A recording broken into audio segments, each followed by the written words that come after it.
Every cell in your body is a fortress. It requires a constant influx of water and nutrients to survive, while locking out dangerous substances. The membrane forms a flexible phospholipid bilayer. Outer heads attract water, while inner tails repel it. This allows small nonpolar molecules like oxygen to slip straight through. But the oily interior acts like a wall for larger molecules and charged ions. They bounce right off. To bypass the wall, the cell builds microscopic doorways directly into the barrier. These are known as integral membrane proteins. Without these embedded structures, the cell would either starve from a lack of nutrients or drown in its own trapped waste. To understand these doorways, we must look at the concentration gradient. Notice the high density of particles on the left and almost none on the right. Nature prefers balance. Particles naturally spread to the empty area. This is diffusion, happening completely without cellular energy. The simplest membrane doorways take advantage of this natural flow. They are called channel proteins, and they act like hollow tunnels, bridging the inside and outside of the living cell. But these tunnels are highly selective. A channel designed to let potassium ions cross will physically block sodium ions, even though the two are incredibly similar in size and shape. Water gets its own specialized high-speed tunnels. Channels known as Aquaporins can rush millions of water molecules across the membrane every single second.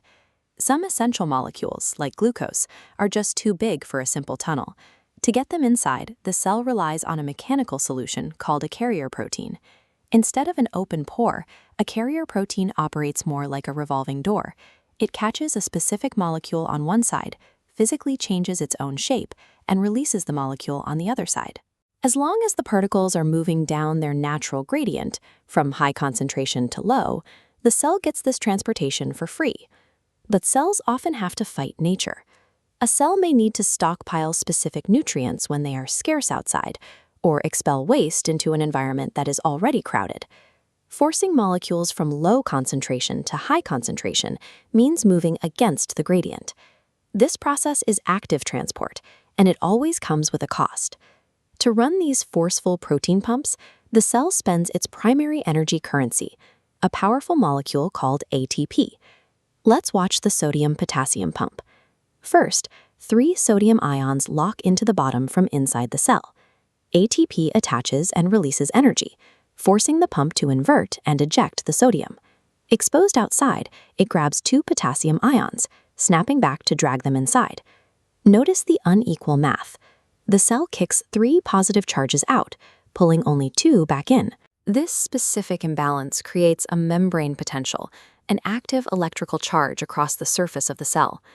Zoom out from that single cell, and you quickly realize why the body spends so much energy maintaining this microscopic electrical difference. That precise membrane potential is what allows a neuron to fire, transmitting high-speed signals through your brain and nervous system. The sudden, carefully controlled movement of these ions is also what commands your muscle fibers to physically contract. Your heart is able to hold its rhythmic beat entirely because of this constant cellular ion exchange. Meanwhile, these exact same families of protein gates are at work filtering blood in your kidneys and absorbing food in your intestines.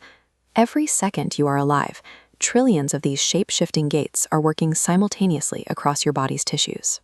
The phospholipid bilayer forms the protective wall, but it is the tireless, highly specific work of these transport proteins that makes life possible. Follow numbers for more visual science explanations and discover how the smallest structures perform life's most demanding jobs.